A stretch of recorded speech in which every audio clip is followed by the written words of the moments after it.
برا خۆشەویستەکانم گەیشتمانە ئاەتی 27 کۆتاییمان هێنا بە سەرهاتی هاوڵانی ئەشکەوت ئەوجا خوای پەروەردگارە فەرمێ واتل ما أوحي إليك من كتاب ربك لا مبدل لكلماته ولن تجد من دونه ملتحدا واتلو بمعنى هر خوێندن نایەت بمعنى أوديت واتا بخوێنە وأي محمد صلى الله عليه وسلم وقرآن كاري بيبكى إيشي بيبكى واروها وتصديق شبك وبراس شدابنا كواتا واتل ما أوحي إليك من ربك بخينوا وكاري بيبكى وتصديق شبك وبراس شدابنا كواتا أتل ما أوحي إليك من ربك أي محمد صلى الله عليه وسلم أو بيامي خواي پروردگار كبوت من دا قرتوا كبريتي لقرآني بيروز ككلامي خوايا أتلو بيخونوا وكارشي بيبكى ئێمە زۆر جار قورئان خوێنینەوە بەڵام ئیشی پێ ناکەین گرفتی ئێمە و کێشەی ئێمە ئەوەیە کردەوەمان نییە بەڵام قسەمان زۆرە جاری وایە لە شوێنێکە دانشین حەدیثێ زۆرمان لەبەرە ئاەتێ زۆرمان لەبەرە بەڵام بەداخەوە کاری پێ ناکەین بەڵام لە کاتێکە خوای پەروەردگار لە چەندین ئاەتە باسی عەمەلمان بۆ کات دەفەرمێ دەبێ موسڵمانان باوەڕداران کە قورئانیان خوێندەوە دەبێ ئیشی پێ بکەن کەواتە ئوتل ما ئوحی إلیک من ربک بیخوێنەرەوە و کاری پێ بکە و تەصدیقشی بکە و بەڕاستشی دابنە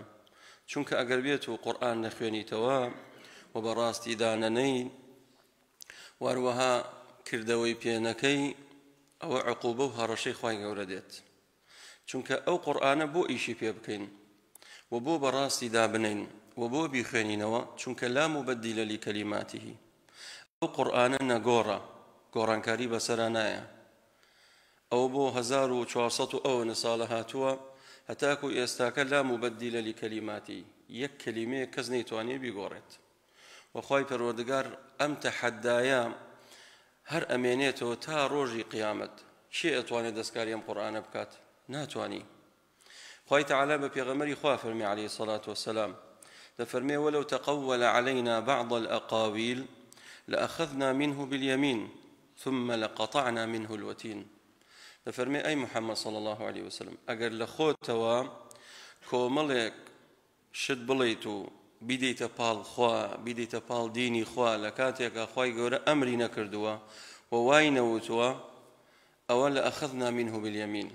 پەروەردگارە فەرمی ئەوە بەدەستی ڕاست دەیگرین و شادەماری ملی ئەبچڕێنین بە کێڵێ بە پێغەمبەری خوا فەرمی عەلەیهی سەڵات وەسەلام بەڵام حاشاه و پێغەمبەری خوا صلی الله عەلەیهی وسەلەم ئەوە ناکا ئەمە خیتابە بۆ ئێمە یعنی ئەگەر بێت و پێغەمبەری خوا عەلەیهی سەڵات وەسەلام بیەوێ دەستکاری قورئان کە دەستکاری پەیامەکەی ئێمە بکە بەو شێوەیە تەعاملی لەگەڵاکەین فەکەیفە ئێمە بۆیە لا مبدل لكلماته قورئان کەس ناتوانێ ڕاستەکانی بگۆڕێ کەلیماتی بگۆڕێ وەکو خۆی ئەمێنێتەوە چونکە ئینا نحن نزلنا الذکر وإنا له لحافظون لا مبدل لكلماته ولن تجد من دونه ملتحدا ئەگەر بێت و کەسێک دەستبەرداری ئەو قورئانە بێت یان تۆ ئەی محەممەد صلی الله عليه وسلم ئەگەر قورئان پشتی لێ بکەیت و نەیخوێنیتەوە وكاري بينكيت أو لا مبدل لكلماته ولن تجد من دونه ملتحدا أو كاتا كزنية كوا دالدي تو بدات وكزنية باناي تو بقريت ملتحدا بويا أقر خواي پروردگار بيوي سزاي خوي دا بقريت أو والله كزنات وانا دالدي تو بدات بويا بيخينوا وجوان ليتي بقى تفسير كاني بخوينوا وكارشي بيا بقى چونك هجر أنواعه براكان ابن القيم رحمتي خواه يقول بيدا فرمي هجري قرآن چنجوريكا هي لمسلمانان خوينوي قرآن هجركن قرآن ناخوينيتو أم چينش منزورن خلش يكي بز ما أجي رمضان قرآن ديتا بيدي الله ما نجي قرآن با قرآنك ختم كم أما نقصب وإنساني باوردار ئەگەر تۆ بەس لە مانگی ڕەمەزانی پیرۆز قورئان بێتە بیرت تۆ پیاوێ باش نیت تۆ ئیماندارێ تەواو نیت ئیمانداری تەواو ئەوەیە کە شەو ڕۆژ لەگەڵ قورئانایە چۆن شەو ڕۆژ لەگەڵ قورئانایە مەبەسمانەوە نییە کە تۆ ئیلا بێ 24 ساعتە بیخوێنیتەوە نە بەڵێ وردی ڕۆژانە دەبێ قورئان بخوێنیتەوە بەڵام وەکو کردار دەبێ 24 ساعتە کرداری تۆ لەگەڵ قورئانە بێت هەڵس و کەوتت لەگەڵ ماڵەوە حقوقی زەوجیە باشە لەگەڵ جیرانە لەگەڵ دایک و باوکە قورئان داوامان لێکە ئێمە چۆن هەڵس و کەوت لەگەڵ ئەوانەیە بکەین چۆن تەعاملیان لەگەڵا بکەین ئەی بیر و باوەڕم چۆن بێ ئەی عیباداتم چۆن بێ ئەی ئەخلاقم چۆن بێ ئەی معاملاتم چۆن بێ کەواتە خوای گەورە ئەوەمان لێ داواکات ئێمەی باوەڕدار ئێمەی مسلمان دەبێ ئاوها بڕوانین بە ئاەتەکانی خوای پەروەردگار بۆیە ئەگەر بێت و ئێمە دەستبەرداری ئەو قورئانە بین خوای گەورە سزامانەدات کەواتە خەڵکێکەیە نایخوێنێتەوە خەڵکێکەیە ئەیخوێنێتەوە بەڵام هەجری چی کردووە هەجری تەفسیرەکەی کردووە قەت ڕۆژان بیری نەکرێتەوە ئەرێ باشە من ئەم قورئانە من لەم کەلیمەیە تێناگەم لەو ئاەتە تێناگەم ئەرێ با تەفسیرێ بکڕم خۆ ئەگەر لە عارەبیش تێنەگەم تەفسیری کوردی زۆرێ ئەمڕۆ خزمەتێ زۆر کراوە بەڕاستی قورئانی پیرۆز یعنی لە کورد زمانی خۆمان تەفاسیرێ زۆرێ ئایا تاکو ئێساکە تەفسیرێک تێ لە ماڵەوە بیخوێنیتەوە زۆر بەمان نیمانە ئەو هەجرێتر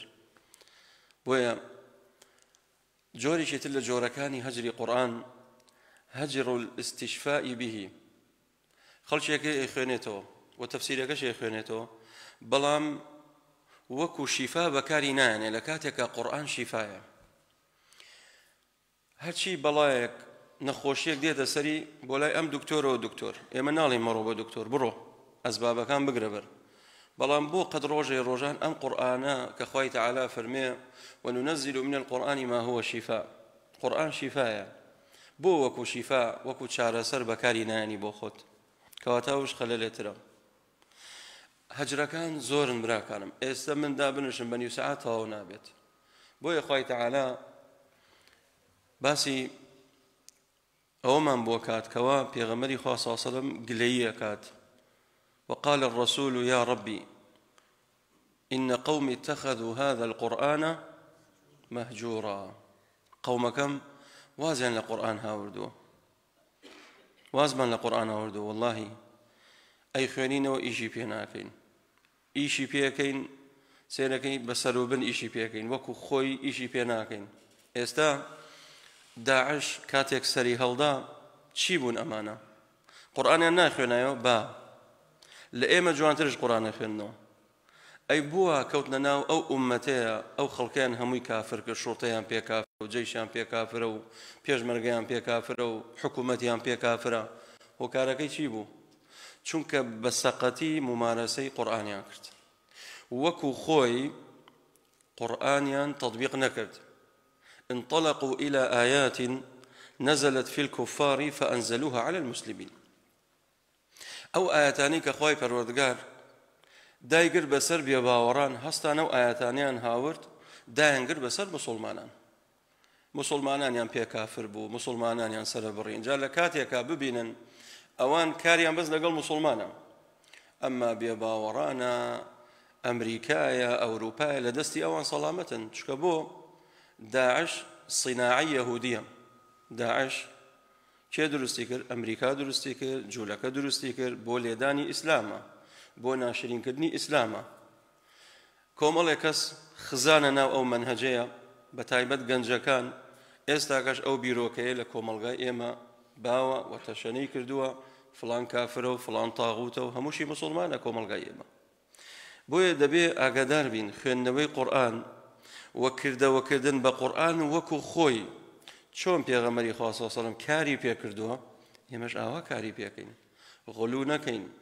نە ئیفرات نە تەفریط نە زیادڕەوی نە کورتڕەوی بەڵکو وەسەطیەت و مامناوەندی لە ئیشکردن بە قورئان و لە سنوور دەرنەچین لە پاشاندا خوای پەروەردگارە فەرمێ واصبر نفسك مع الذين يدعون ربهم بالغداة والعشي کۆمەڵێ لە بێباوەڕان هاتنە لای پێغەمبەری خوا صلی الله عليه وسلم سەرانی قوڕەیش دەوڵەمەندەکان ئەوانەی کەوا خاوەن پۆستن دەمسپی کۆمەڵگان لەناو قوڕەیشا مەشهورن هاتنە لای پێغەمبەری خوا عليه الصلاة والسلام وتیان ئەی محەممەد ئێمە ئەبینین کۆمەڵ ڕەشوڕوت فەقیر نەدار لە دەوروپشتی تۆ کۆبوونەتەوە ئێمە بۆیە ئیمانت پێ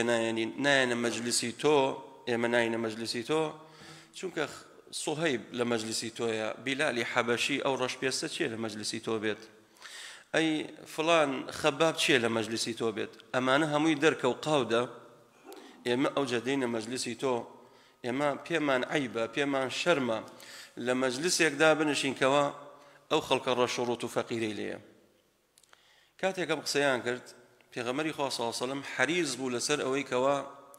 قادەکانی قوڕەیش ئیمان بێنن بۆ چونکە ئەوان دەمسپی بوون دەسڕۆ بوون و قسە ڕۆژ بوون ئەگەر ئەوان ئیمان بێنن موسڵمان بن ئەوە خەڵشێکی زۆر دوا بە دوای ئەوان موسڵمانە بن یعنی وەخت بوو پێغەمبەری خوا صلی الله علیه وسلم فکرێکی بۆ هات بیرۆکەیەکی بۆ هات سەحابەکان قەناعەت بێنێ نێنە مەجلیسی بۆی ئەوان بێن خوای تەعالی ئەم ئاەتەی داگرت نەکەیشتی وا بکەی ئەی محەممەد صلی الله عليه وسلم فەقیر و هەژار و نەدارەکان نەگۆڕیتەوە بە دەوڵەمەندەکان بە خاوەن پۆست و مەنسەبەکان سەبر بگرە ئارام بگرە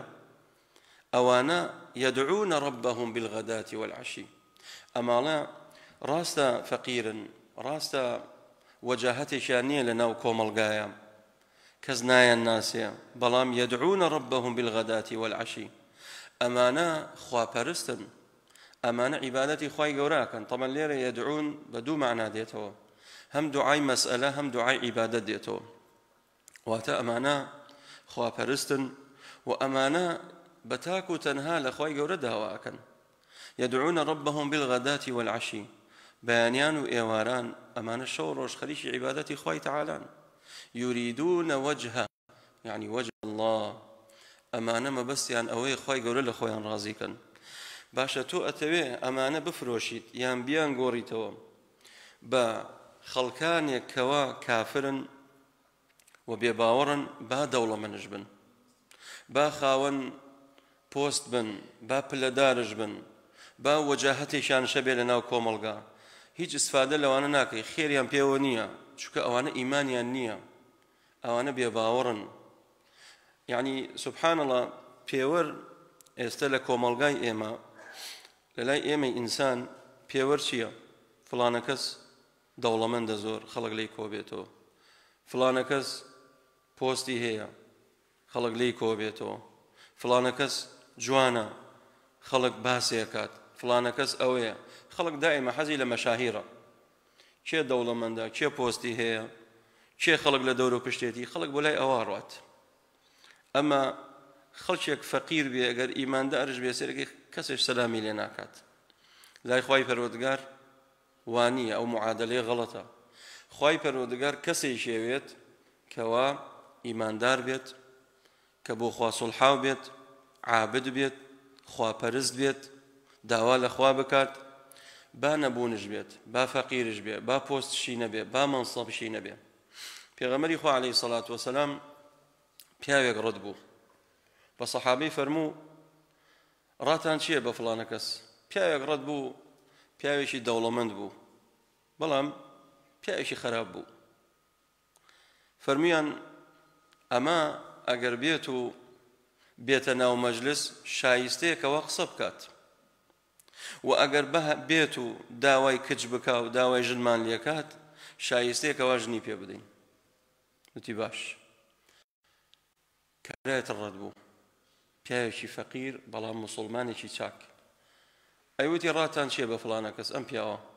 وتیان ئەمە ئەگەر بێت و بێتە مەجلس شایستە نییەکەوە کەلیمی بدێتێ بیکەیتە ژووری مەجلسەکە و قسەت بۆ بکە و ئەگەرش داوای کچمان لێ بکات ماڵ ئەوە نییە کچی پێ بدەیت فەرمووی ئەمەی دووەمیان خێرتر و باشترە لەوەی یەکەمیان پڕاوپڕی زەوی بۆ چونکە ئەوەی دووەمیان ئیماندار بوو برا یعنی ئێوە بەس بیر مەکەنەوە لە دەوڵەمەندی ئێوە بەس بیر مەکەنەوە لە وەڵاهی مەنسەبی هەیە و پۆستی هەیە و خەڵکەی ناسێ ئێستەوای لێ هاتووە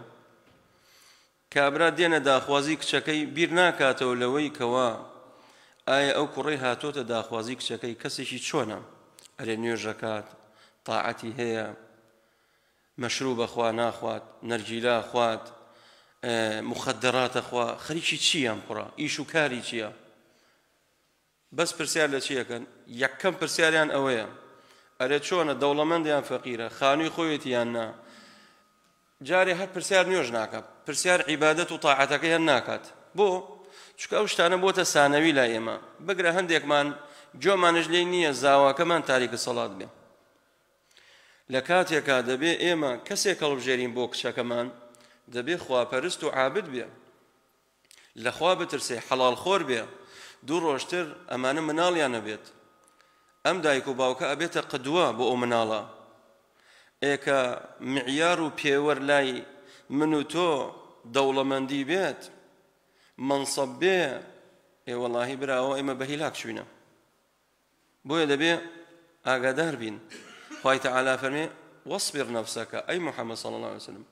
دان بە نەفسی خۆت بگرە وریا بە نەکەی تەعاملکەی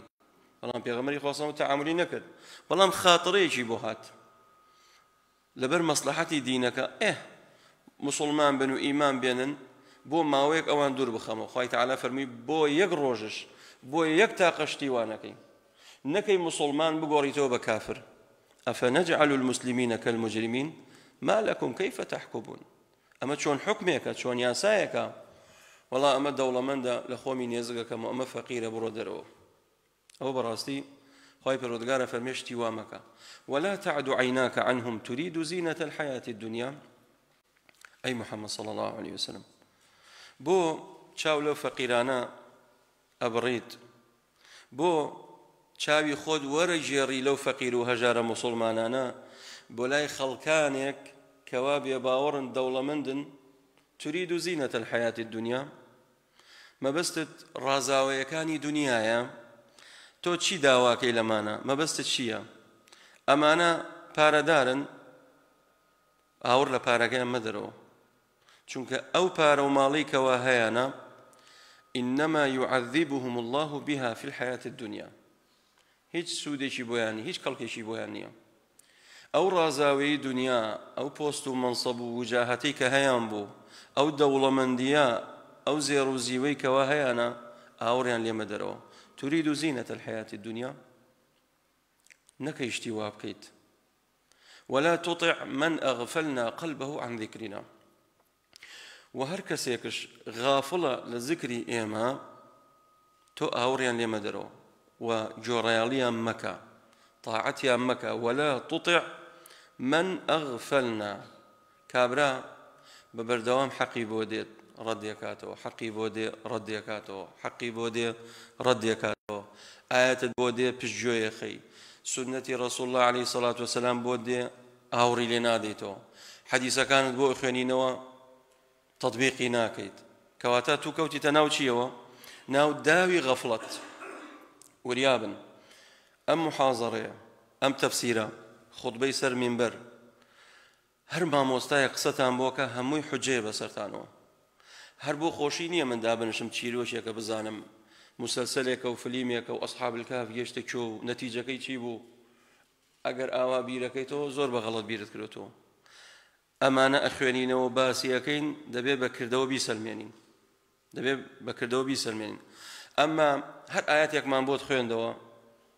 تو کارت پێی نەکرد ئەوە نقطەیەکە لەسەرت خاڵێکە لەسەرت کەوتیتە ناو داوی غەفڵەتەوە حەقت بۆ هات تۆ هەر غافڵ کە کەوتیتە ناو غەفڵەتەوە خوای تەعالا فەرمێ ئەو کاتە ولا تطع من أغفلنا قلبه نەیورد لیسانەه کەواتە سەرچاوەی زکر کوێیە دڵە سەرچاوەی زکر دڵە بۆیە دەبێت تعظیمی خوای گەورە لە دڵمان بێت دەبێت نیەتی خوای نیەتمان ئەوە بێ کە خوای گەورە لە خۆمان ڕازیکەین خۆشەویستی خوای پەروەردگار بە گەورەدانانی خوای پەروەردگار ئەبێ لە دڵا بێت بۆ ئەوی تووشی دائی غەفڵەت نەبین دایمە خوای گەورەمان لە یاد بێ لە دڵەوە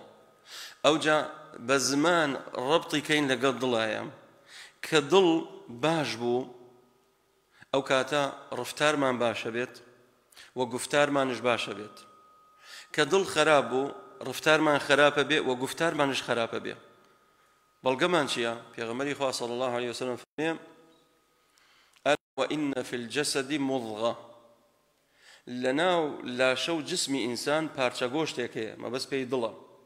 إذا صلحت صلح الجسد كله وإذا فسدت فسد الجسد كله دفرمي أقل بيتو أو بارشا غوشت باش بي أو همو أندامكان إلى شمان باشا بيت أقل بيتو أو بارشا غوشت ضلمان خراب بو أو كاتا همو أندامكان إلى شمان خراب بي ابن القيم رحمه الله دفرمي القلب ملك والأعضاء جنوده دفرمي ضل ملكة باتشايا إعازة دابا جنديكاني أندامكاني لاشا جندي أو ملكا أو ضلن كضلكت خرابو والله أندامكاني لاشش برو خرابة هنقاونات بويا قطعا شتيوانا بيت أجر كسك هنقاوينا بو خرابة أو وكاركيشي ضلي خرابة كابرالي والله من ظلم تواوا اي باشا ظل التواوا بوشي زينا كيت اقد ظل التواوا بو تزيا كيت اقد ظل التواوا بو رشوا خوي بو برتيله خوي اقد ظل التواوا بو غيبه كيت نا جاري تو ملكك تيك شو بادشا د صلاه دارك تيك شو بو جونديكاني خراب وخريشي سوال كردن كواتا خللك بو شو قريتو بو ملكه قريتو بو ضل قريتو ولا تطع من أغفلنا قلبه عن ذكرنا جراليا مكة أوريان لي مدروا بقسيا مكة خوش حال ما ببدانشتنيان خيريان بيونية وانا أجر تو خانيوك تهبي دار زابيت تو هر هم روجي لبغيكم وهم روجي سبيكاريكم وهم روجي صبوغيكم شي سودي هي أو خانو دار زاوا شقي بردو حلشيا دەبێت شۆفڵێکی لێدێ بیڕمێنیت لەسەنەوە دیسان دروستێکەیتەوە بۆیە دەبێت ئێمە شۆفڵێ بێنین بەڕاستی بیدەین لەناو ئەو هەموو ژەنگ و چڵکەی ناو دڵمان هەمووی دەربێنین پاکی کەینەوە ئەو جا بێن جوانی کەینەوە بەچی بە یادی خوا بە قورئان خوێندن بە زکری خوا بە کردەوە جوانەکان بە ئەعمالی قەلبی بە پشتبەستن بەخوا بالخوف من الله سبحانه وتعالى ورا جوانك ودلك برازينا وبوانا او جنگو چلكو جراعه خرابكاريك ولا نو دلطا كخوي برودغار فرمي بل ران على قلوبهم ما كانوا يكسبون ران يعني شيء يعني جنگ ضل بچن مرحله كتيبرت پیغمبري خاص صلى الله عليه وسلم فرمي انسان كتاواني كرت نكت في قلبه نكتة سوداء خالي رش ديت سر ضلت بو تاوانت كردو نظرك كرد نقطة رش خالق لسر ضلت غيبتك كرد خالي ديت سر ضلت بهتانك كرد خالي ديت سر ضلت او جاء نقطة رشانها مي كوبيتو ابي بشي يواش ابي بقبارق غشاوة على قلوبهم غشاوة او جاء بل ران على قلوبهم او دڵەوای لێدێ ژەنگە بات چۆن قوتیەک ئەکەیتە ناو ئاوە دوای دەرێکی بۆ ماوەیەک هەوا لێدا ژەنگە بە ئیتر هێواش ئەو زنجارە وای لێدێ چی لێدێ کونکونە بێت داڕزێت دڵش وای لێدێت ئەگەر بێت و تەوبە نەکەی زوو عیلاج و چارەسەری نەکەی ئەو دڵە تێکەچێت ئەو جا ئەفەرمێ ختم الله على قلوبهم تەوبە ناکە بەردەوامە لەسەر تاوانی خۆی وەرنەوە ماڵ ئەوە نییە ختمی لێدەن چۆن کاتێک مدیرێک دانیشێ لە دایرە ئاخرشی چییە؟ ختمێکی لێدا تۆ چۆن تەواو یعنی ئەم کتابە تەواو بوو کەس بۆی نییە دەستکاری بکات ئەخیر مەرحەلە چییە؟ ئەم على قلوب أقفالها هەندێک دڵ هەیە قوفڵی لێدرێ لا يعرف معروفا ولا ينكر منكرا ئەو کاتە کابرا سێرەکەی سەری لێ تێک چووە نە معروفە ناسێ نە منکەڕە ناسێ بۆیە خەڵکێکەی ئەڵێ چی وەڵای کاکە سەرمان لێ شێواوە نازانین دوای چێ بکەین بە قسەی چێ بکەین ئێوە خەلەلەکە لە خۆتە ئەگەر دڵت ساغ و سەلامەت بێ وەڵاهی ئەزانی حەق لای شێ بەڵام کە تۆ دڵەکەت ژەنگی بردووە و غیشاوە و تۆکڵێکی گردووە و ختمی لێدراوە و قوفڵی لێدراوە و ئەو کاتە حەق و ناحەقت لێ تێکەڵە بێت سەر لێ شێوێت باشە کامی ڕاستە دوای چێ بکەم بە قسەی چێ بکەم مراجعەی خۆت کە مراجعەی خۆت کە عیلاج و چارەسەری دڵی خۆت کە ولا تطع من أغفلنا قلبه عن ذكرنا واتبع هواه كدل غافل بو ليادي خوي تعالى چی لێ دێت چی ئەکا بە قودوەی خۆی چی ئەکا بە پێشەوای خۆی هەوا ئارەزوەکەی ئەو جا شوێن هەوا ئارەزوویەکەوێت واز لە قورئان دێنێت گرنگ نییە بەلایە قورئان بۆ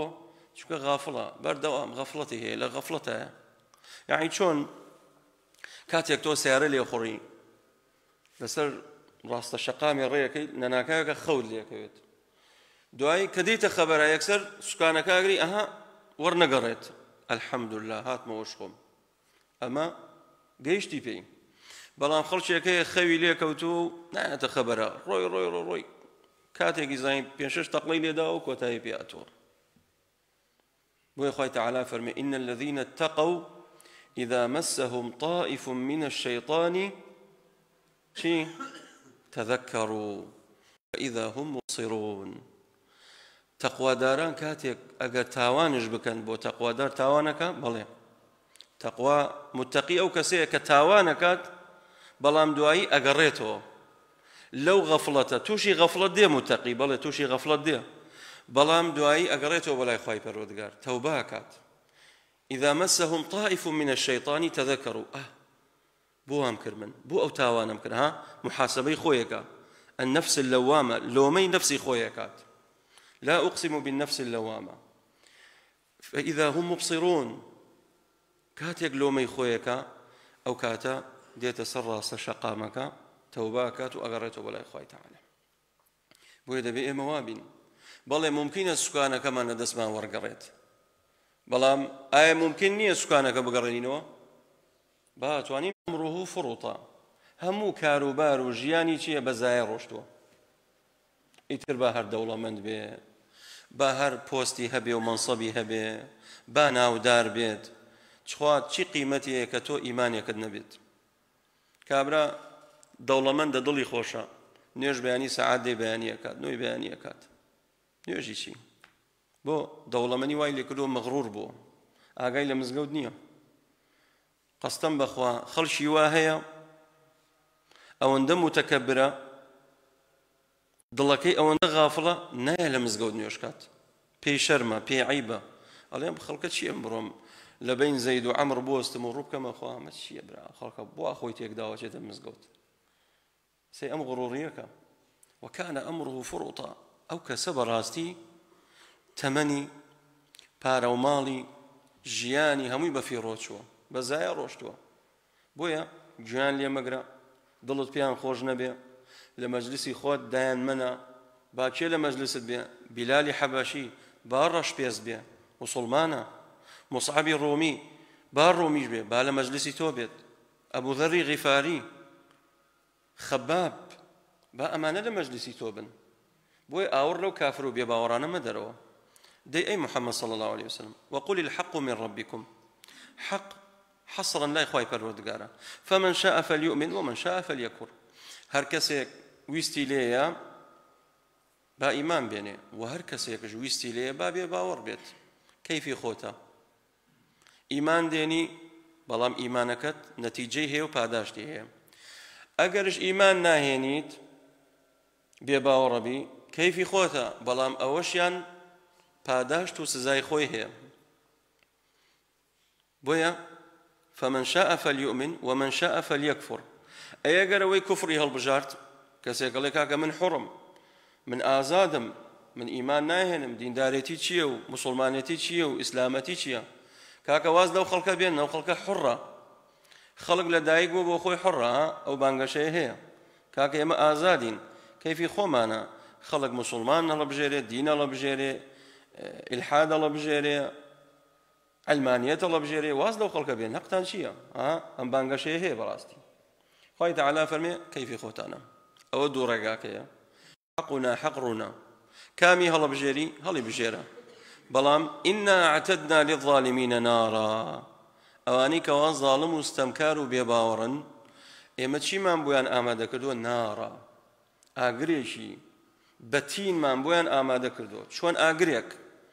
دەفەرمێ ئەحاط بهم سورادقها بڵێسەی ئەو ئاگرا چواردەوری بێباوەڕانی گرتووە يعني ئەو ئاگرا بێتە دیوارێک بۆیان سبحان الله سورادقها يعني جدرانها يعني وەرە تۆ لەناو ئاگر بە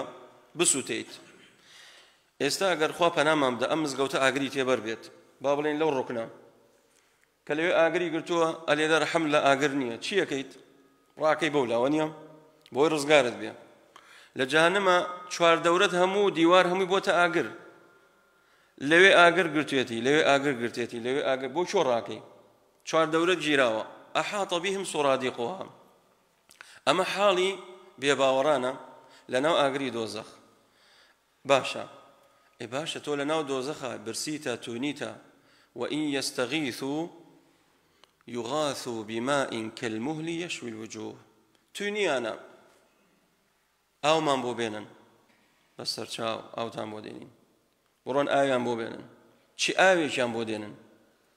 کاتێک تونیانە بێ دەنگیان لێوە دێت تونیمانە ئاومان بۆ بێنن يغاثوا بماء ئاوێکیان بۆ دێنن ئاوێکی کوڵاو كالمهل مهل يعني چی يعني وەکو زەیتێکی کوڵاو خوا پەنامان بدە زەیت هەیە کاتێک داخەکرێ اینجا طبعا زەیت کە گەرم کرا و داخکرا زۆر ناڕەحەتترە لە ئاو دەفەرمێ جۆرە ئاوێکیان بۆ دێنین وەکو زەیت داخکراوە گەرم کراوە ئەکوڵێ قوڵتەدا يغاث بماء كالمهل يشوي الوجوه ئاوەکە دێنە نێزگە و بۆی بیخۆنەوە هێشتا نەیان خواردوێتەوە گەرمای و هەڵمی ئەو ئاوە گەرما ئەدا بە دەم و چاویان دەم چاویان هەڵە قرچێنێت خوا پەنامان بدات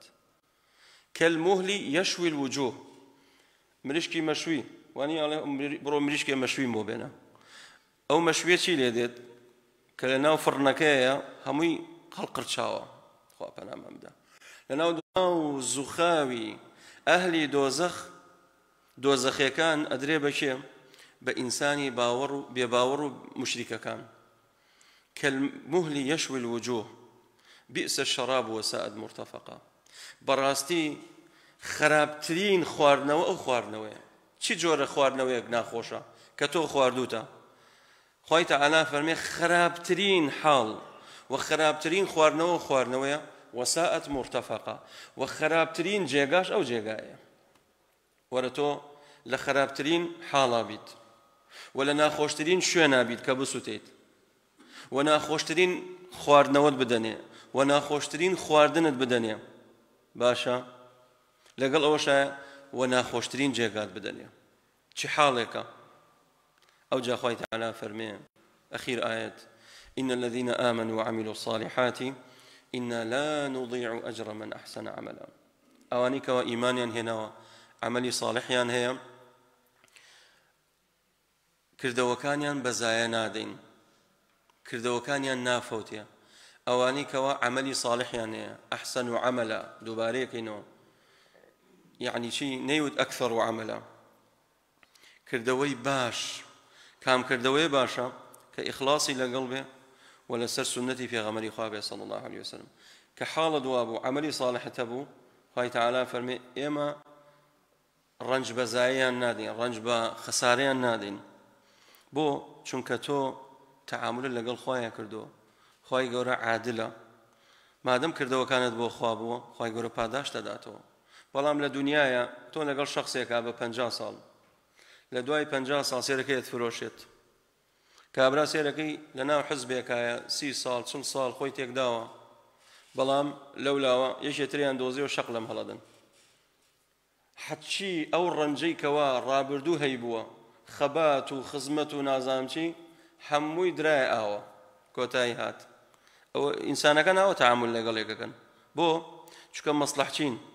خەڵک ئەمڕۆ وای لێ هاتۆ بەداخەوە مەسلەحەتی لەگەڵ تا هەبێت بەدەمتەوە پێخەنێ دێتە مەجلست کە مەسلحەتی لەگەڵتان نەبێ قسە لەگەڵ ناکات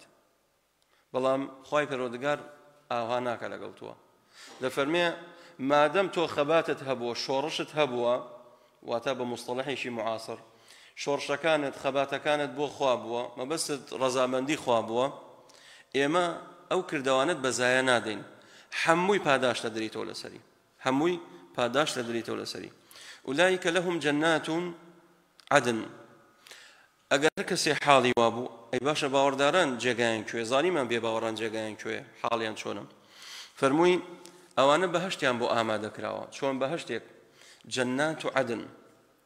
عدن يعني چی عدن يعني ماوە و بەردەوام نەبڕاوەیە ئەوە مەبەستی پێی جەنەت و عەدنە بەڵام دنیا دار و مەمەڕە هەتا لە دنیا نابی با لەزەتش بکەی با لە هەندێک خۆشی و دەوڵەمەندی یابی ئەم بێ باوەڕانە ئەی محەممەد صلی الله عليه وسلم ئەگەرش خۆشیەیشانە بێ و دەوڵەمەندیەیشانشە بێ و پۆستدار بن و قسە ڕۆبن کاتیە ئاوڕێن لێمە دەرەوە بەڵام باوەڕداران ئەگەر هەرچەندە ناخۆشیش بدین لە دنیا پێغەمبەری خوا صلی الله عليه وسلم فەرمێ الدنيا سجن المؤمن وجنة كافر دنیا سجنی ئیماندارە بەڵام بەهەشتی کافر و بێباوەڕانە بۆ بەهەشتی کافرە کافر حەڵاڵ و حەرامی لا نییە هەموو شتێک خوات هەموو شتێک خواتەوە و دەست بۆ هەموو شتێکە بات بەڵام ئینسانی موسڵمان دەست بۆ هەموو شتێک نابات هەموو شتێک ناخوات هەموو شتێک ناخواتەوە کەواتە ڕەأس الأمر الإسلام ئەمە بوو بە سجن بۆ ئینسانی موسڵمان دەست بۆ هەموو شتێک نابات وەکو سجن وایە مقەیەدی لە دنیا بەڵام کە چوویتە قیامەت لە بەهەشتا خوای پەروەردگار بەهەشتی بۆ داناوە چۆن بەهەشتێک عەدن ئەمێنیتەوە تێیدا بە هەتاهەتایی ئەمێنیتەوە زۆر ئەمێنیتەوە تایە فەنائی بەسەرە نایە نابڕێتەوە بەڵام ئەوەی دنیا ئەبڕێتەوە کۆتایی دێت جنات عدن تجري من تحت الأنهار ئەم بەهەشتانە لەژێر درەختەکانی ڕووبار كانياوي خوش يحلون فيها من أساور من ذهب كاتيك أمبا وردارانا دينن إكراميانا كان ريزيان ليقرن شيان ليكن يحلون فيها من أساور بازنجي آلتوني أكن با قوليانا بدستيانا بو ريزيان ليقرن أساور من ذهب طبعا أول قيامتها درستا أما آلتون بو بياوان لدنيا دروز نییە لەوێ ئیتر ئەوە نامێنێت ئەڕازێننەوە بەچی بە ئاڵتون باشە وەیەلبەسونە ثیابا پۆشاکێکیان بۆ ئامادەکراوە خضرا من سندس وئستەبرق پۆشاکەکەیان ئەمەندە جوانە سەوزە بەڵام نەک سەوزێکی ناشرینی بێتام نە سەوزێکی ڕەونەقداری جوان ئاستا کاتێک سەرەتای بەهارە زەوی ڕازاوەتەوە جوان هەمووی بۆتە گژوجایەکی سەوزی جوان چەند جوان ئەو زەویە گۆڕاوە لە بەهەشت شاوایە دەفەرمێ جلو پۆشاکێکی سەوز ئەکەینە بەریانە لە چیایە ئەو جلو پۆشاکە من سندس وئستەبرق لە هەورێشمە بەڵام دوو جۆر هەورێشمانەیە سندس واتە هەورێشمێکی تەنک و ئیستەبرق واتە ئەورێشمێکی ئەستور لە هەردوو جۆرەکە جلو پۆشاکەکەینە بەریانە بۆ ئەوی لەو ناز و نیعمەتەیە بەردەوام بن متكئين فيها على الأرائك پاڵیان داوەتەوە بۆ خۆیان ئیسراحەتیان کردووە لە دنیا ماندوو بوونە کاتێ چنە ناو بەهەشتا دەڵێن چی بەهەشتەکان وقالوا الحمد لله الذي أذهب عنا الحزن الحمد لله بۆیە لا راحة إلا تحت شجرة طوبى إمام أحمد فرمي بخوا إسراحت نية للدنيا دائما تولى ناراحتي ولمينتي ولقد خلقنا الإنسان في كبد كبد يعني شيء كبد يعني جقرنا وريابا كبد يعني في تعب إما إنسان من دروس كدو يك بارشة لناراحتي بخوا برسيد به هر ناراحتي بخوا تيرج به هر ناراحتي فقير به هر ناراحتي دولة منج به هر ناراحتي كابرايك ناسم دولة منا